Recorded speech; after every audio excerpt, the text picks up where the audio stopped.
Bonjour, ici Yehoshua Levi qui vous parle de Kfar Maimon. Comment allez-vous? Il y a longtemps que je nous vous ai entretenu des problèmes strictement politiques de notre pays. En fait, vu de l'extérieur, la crise politique israélienne semble importante puisque des élections anticipées ont été déclarées. Mais en réalité, la vie continue, même sur le plan politique, comme par le passé. D'abord, l'anticipation ne se fera que de 2 mois ou de 3 mois. Au lieu d'avoir des élections en septembre, octobre, eh bien, on les aura finalement courant juin, fin juin. Ensuite, ces élections anticipées ont été décidées non pas lors d'un vote de défiance d'un gouvernement qui pourtant théoriquement est minoritaire, mais oui, on l'oublie un petit peu.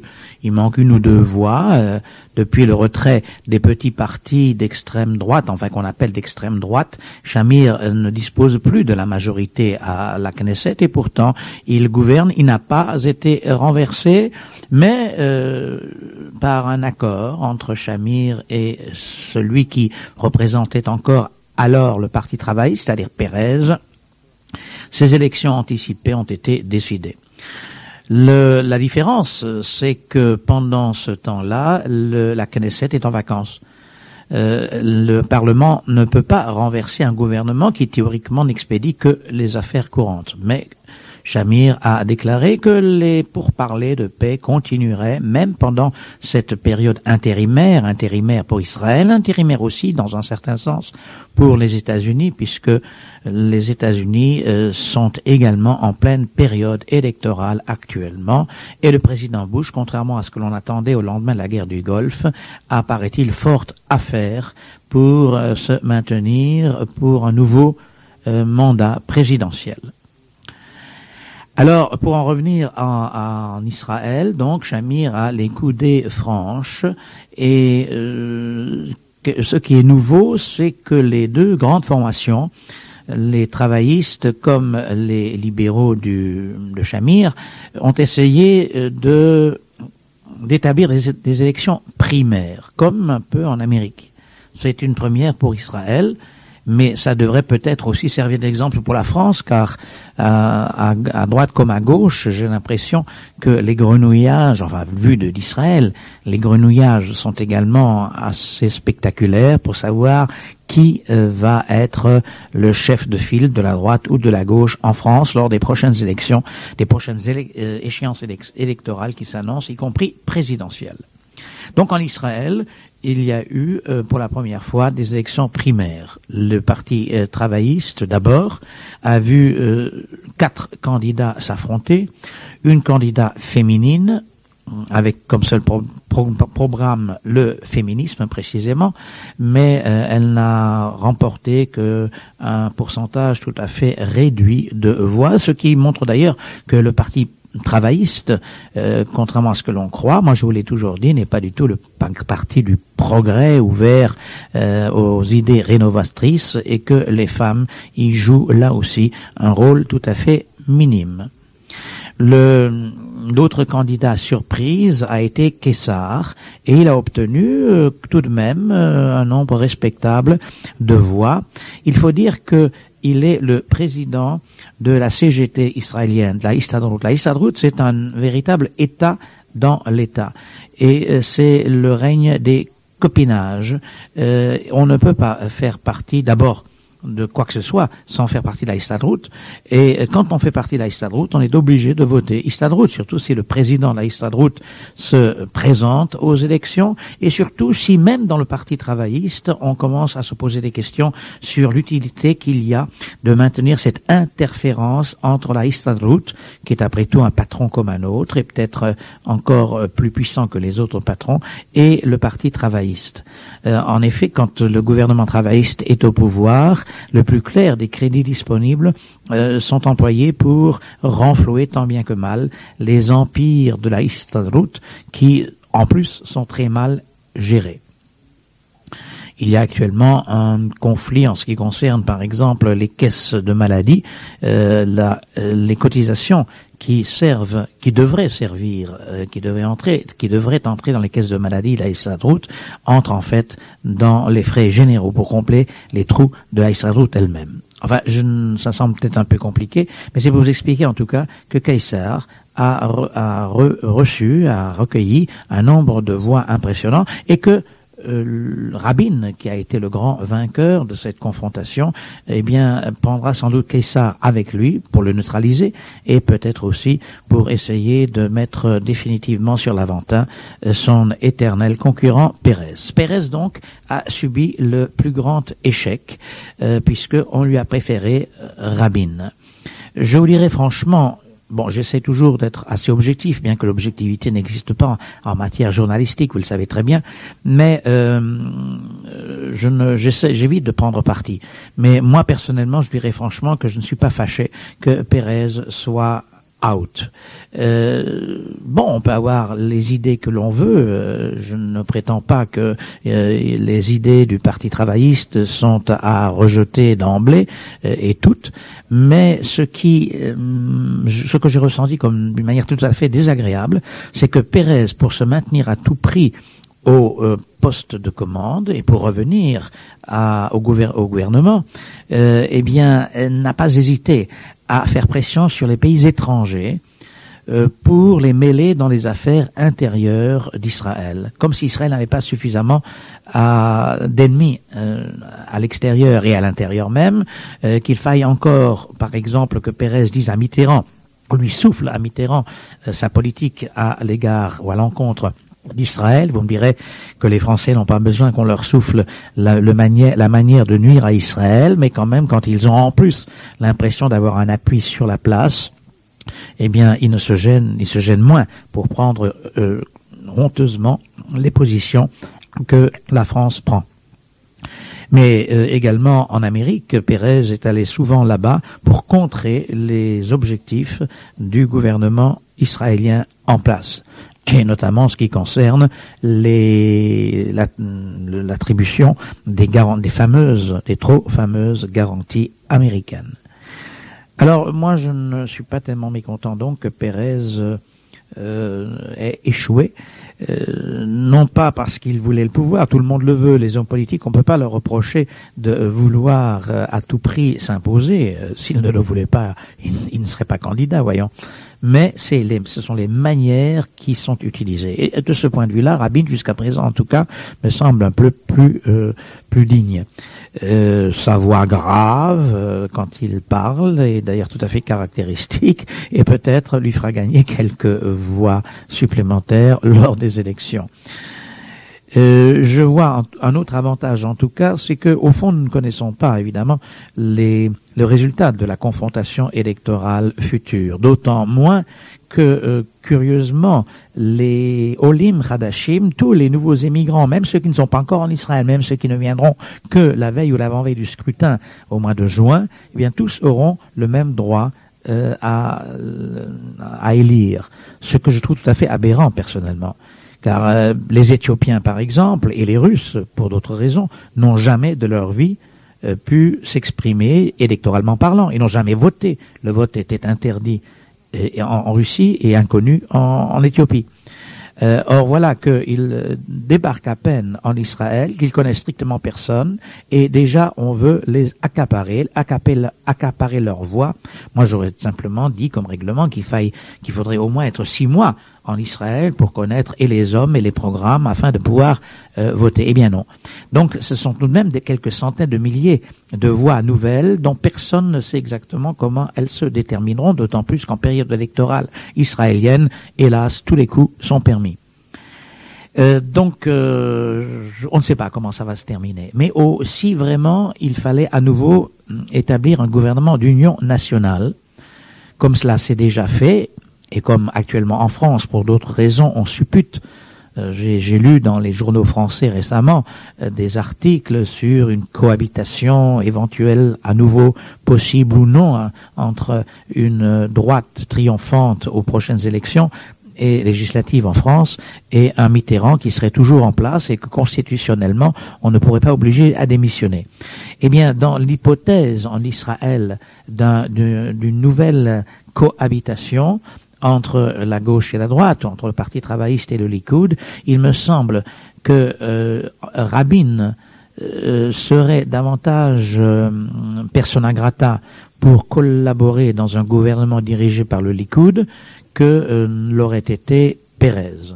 Il l'a d'ailleurs prouvé, Rabin a joué son jeu, il a rempli une mission difficile comme ministre de la guerre, des armées, au moment d'une précédente cohabitation qui n'était pas facile pour personne.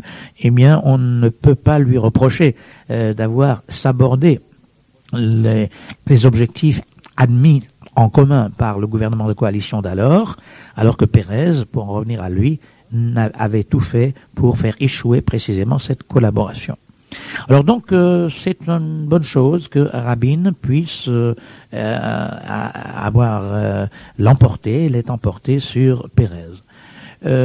Évidemment, le Likoud est un peu plus inquiet car avec un Pérez en face de lui, Shamir, puisque Shamir est le grand vainqueur, mais ce n'est pas une surprise, des élections primaires au Likoud, eh bien Shamir aurait peut-être préféré un Pérez qu'un Rabin qu'il sera obligé d'attaquer ou duquel il sera obligé de se défendre. Enfin, nous n'en sommes pas encore là. Alors puisque je vous parle du Likoud, au Likoud aussi, il y a eu 3 candidats. Il y a eu Sharon, qui est connu, qui s'en cache pas, comme un fonceur. Il l'a foncé sur le terrain des opérations militaires. Certains disent même sans en avoir référé souvent au gouvernement, à Begin et puis à Shamir. Il a foncé dans le ministère de l'Habitation.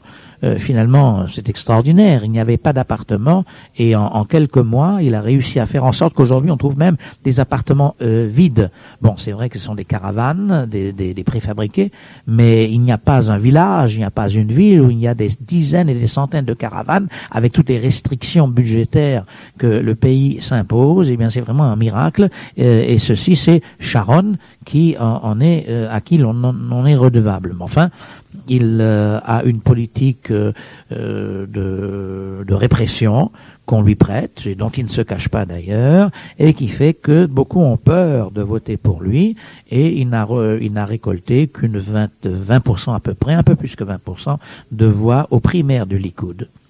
Le deuxième candidat, ça a été Lévy, le ministre des Affaires étrangères, qui joue un petit peu sur ses origines séfarades marocaines. C'est vrai que ce problème séfarade ashkénaze a beaucoup diminué en Israël. Ce n'est plus le problème d'actualité. Il est vrai qu'on est toujours le séfarade de quelqu'un ou l'ashkénaze de quelqu'un, je veux dire le dernier arrivé au pays de quelqu'un. Et je me souviens d'une blague tout à fait significative, un Éthiopien qui rencontre un juif du Yémen et qui lui dit « Tiens, avec ton teint un peu pâle, peut-être c'est toi qui viens de Scandinavie ».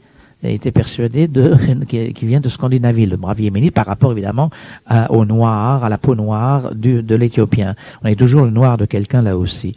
Bon, donc Lévy joue quand même un petit peu encore de son origine marocaine, une espèce de revanche des Sardim qui étaient un peu méprisés par la classe politique. Et alors, tous les succès internationaux qu'Israël effectivement remporte à l'heure actuelle, rétablissement des relations diplomatiques avec la Russie, avec la Chine, et on parle même de prochaines relations diplomatiques, de rétablissement avec l'Inde, eh bien tout ceci évidemment lui le met à son actif. Et il tenait à être le second, le numéro 2, parce qu'il n'avait pas l'illusion de pouvoir l'emporter sur Shamir, qui est bien en place, mais quand même de se placer éventuellement pour être son futur successeur. Alors il a remporté 30%, il est bien content de cela. Cela lui a permis d'ailleurs, lors de l'affaire Habash, de hausser le ton. En effet, jusqu'à présent, Shamir était considéré comme le dur, le faucon. Et Lévy, le ministre des Affaires étrangères, d'abord par ses fonctions, et puis peut-être aussi par son tempérament, eh bien, était considéré comme beaucoup plus souple, beaucoup plus colombe. Eh bien, curieusement, lors de l'affaire Habash, ça a été des positions inversées. Peut-être parce qu'il a été choqué. En effet, Lévy avait tout fait pour que la France puisse rejouer un rôle plus important dans les prochaines négociations de paix, et bien voilà que la France donne scandaleusement l'hospitalité au chef des tueurs, Habash. Alors peut-être qu'il a été très choqué personnellement, mais en tout cas aussi je pense que il a pu hausser le ton parce que c'est une unanimité dans l'opinion publique israélienne. D'abord tout le monde le trouve ce fait scandaleux, et puis on ne se fait plus trop d'illusions quant à la politique étrangère de la France, et c'est la raison pour laquelle d'ailleurs l'affaire Habash en tant que telle a fait beaucoup moins de bruit ici en Israël qu'elle n'en a fait, paraît-il, chez vous en France. De ce fait d'ailleurs, Shamir, très malin, a eu justement à propos de cette affaire l'attitude inverse. Shamir, qui justement a été considéré comme un faucon, eh bien s'est permis le luxe de dire qu'au fond l'affaire Habash n'est pas tellement importante, c'est un épisode bien regrettable, mais enfin il n'en fait pas toute une histoire. Il s'est donc permis le luxe d'apparaître comme quelqu'un de très conciliant, précisément parce que cette affaire ne passionne pas tellement les Israéliens. Alors, je dois quand même dire, pour terminer ce tour d'horizon, que contrairement à ce qu'on aurait pu penser, eh bien, Shamir continue à les pourparlers de paix. Il continue à gouverner d'une main de maître. Il a été d'accord pour essayer de décapiter les dirigeants du Hezbollah, malgré les risques que cela avait encouru, malgré le risque qu'il n'y ait plus de conversation de paix à Washington. Or, le Hezbollah semble pour l'instant devoir cesser ses tirs de Katyusha à cause de la pression, curieusement, du Liban et de la Syrie qui veulent ainsi acquérir une certaine virginité internationale. Et les conversations donc continuent dans une tranquillité relative qui s'est à nouveau maintenue dans le nord du pays. Alors donc, en somme, comme je vous le disais au début de ma longue chronique, exceptionnellement longue aujourd'hui, la situation politique en Israël continue qu'à et n'est pas pire qu'elle ne l'a été avant la crise, entre guillemets, la crise que l'on a annoncée à l'extérieur d'Israël comme étant catastrophique. Shalom, chers auditeurs, c'est Yehoshua Halevi qui vous parlait de Kfar Maimon. À bientôt.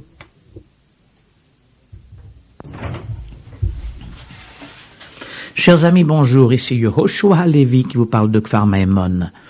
Je vous ai dit dans ma dernière chronique que la vie politique en Israël continuait qu'à et que la situation ne me semble pas tellement tragique de ce point de vue, encore que peut-être, pour la première fois, j'ai également ressenti dans les conversations des petites gens une certaine désaffection pour le monde politique, un peu comme en France, bien qu'ici, évidemment, ce soit beaucoup plus dangereux, car si le monde politique n'inspire plus confiance au peuple, alors que c'est de lui que dépend littéralement la vie d'Israël, la sécurité d'Israël, ça me semble beaucoup plus grave qu'une crise de ce genre en France.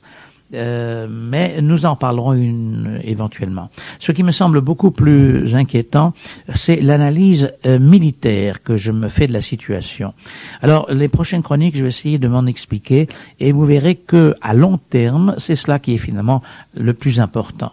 À l'occasion de la conférence de paix de Madrid, Israël avait en effet décidé de s'engager dans des négociations lourdes de contradictions internes qui ne manquent pas d'influer déjà sur les prises de position des divers politiciens du pays concernant l'avenir de la sécurité de la région pendant cette période électorale. D'un côté, les bouleversements intervenus à l'échelle mondiale ont promu les États-Unis au rôle prépondérant de seule superpuissance. Et j'ai écouté l'enregistrement de chroniques que je vous avais envoyé à l'époque. Vous savez que quelquefois, pas toujours hélas, on me renvoie les chroniques anciennes afin que je puisse enregistrer les nouvelles chroniques sans être obligé d'acheter de nouvelles cassettes. Voilà. Ça me permet de les écouter. Et je dois dire que je ne suis pas mécontent, au risque de vous paraître très orgueilleux. Enfin, il faut croire que vous n'êtes pas mécontent non plus de mes chroniques, sinon vous n'y seriez pas fidèle et vous ne m'écouteriez pas. Mais je ne suis pas mécontent parce que finalement, mon analyse semble tout à fait exacte. Et j'étais un de ceux qui pensaient que l'effondrement de l'Union soviétique et la victoire des Américains sur le plan international, notamment après la guerre du Golfe, n'avait pas que de bons aspects. Eh bien, le fait que, effectivement, les États-Unis soient devenus le gendarme du monde, la seule superpuissance, évidemment, cela a servi de catalyseur aux rencontres de Madrid, de Moscou et de Washington, mais de l'autre côté, après la guerre du Golfe, la configuration géostratégique du Proche-Orient est devenue beaucoup plus complexe encore, plus fluide, et donne lieu à des interprétations profondément divergentes des uns et des autres. Israël, en tout cas, s'est engagé dans des pourparlers de paix à un moment de sécurité évident à court terme, mais beaucoup moins évident à mes yeux à long terme. Dans l'immédiat, le danger de guerre est limité, mais je ne sais pas pour combien de temps. 6 mois, 1 an et demi, 2 ans, 10 ans. Par contre, à moyen terme et à long terme, le danger me semble accru. Je ne veux pas être pessimiste, mais réaliste. Il est un fait que des divergences fondamentales de vue sur les conséquences et les leçons à tirer de la guerre du Golfe séparent Israël et les États-Unis. Cette opposition est nettement plus déterminante que l'absence d'atomes crochus entre M. Bush et Shamir, dont la presse quelquefois parle et dont on va encore parler sur le plan intérieur au moment des élections. Rabin va dire, si moi j'étais au gouvernement, là, ça irait beaucoup mieux avec les États-Unis, et c'est à cause de Shamir et de son entêtement que tout va mal. Mais ça, c'est le jeu électoral. Alors, si vous voulez, dans une prochaine chronique, je vais essayer, moi, de vous dire ce qu'il en est réellement. Shalom et à bientôt. C'était Yehoshua Levi qui vous parlait de Kfar Maimon.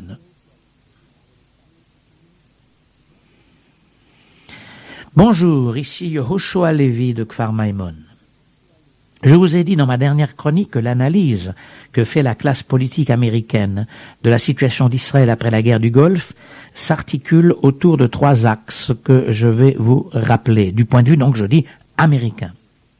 Premièrement, concernant l'aspect territorial de la sécurité nationale, l'opération Tempête du désert a inauguré une ère nouvelle, celle des missiles et des technologies de pointe, qui remettent radicalement en question, d'après les Américains, l'importance de l'élément territorial pour la sécurité nationale d'Israël. Et la gauche a pris sienne cet argument en disant, après tout, à quoi ça sert de se battre pour les territoires qui nous coûtent beaucoup et où il y a une insécurité, alors que on a vu pendant la guerre du Golfe que l'Irak elle-même était capable de tirer des missiles sans avoir occupé les territoires, de tirer des missiles sur Israël, et à plus forte raison la Syrie, qui est beaucoup plus proche d'Israël et qui a des missiles beaucoup plus perfectionnés. Elle continue d'ailleurs, aux dernières nouvelles, à en recevoir d'un peu partout, et notamment de la Corée et même de Chine.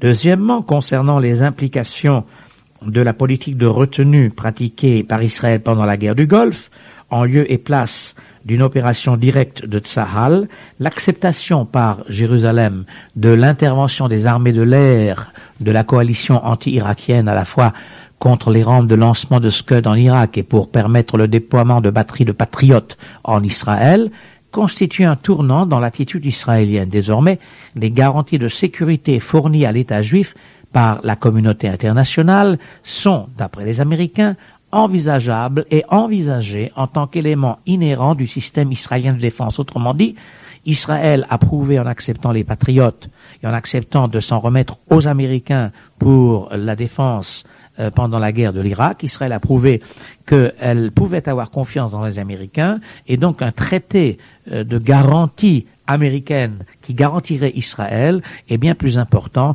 que la mainmise sur un certain nombre de kilomètres carrés de territoire. C'est le deuxième élément vu d'Amérique et relayé par, il faut le dire, le Parti travailliste. Le troisième élément, c'est que la réduction à court terme du potentiel militaire irakien permettrait à Israël d'envisager de façon plus sereine ses propres problèmes de sécurité.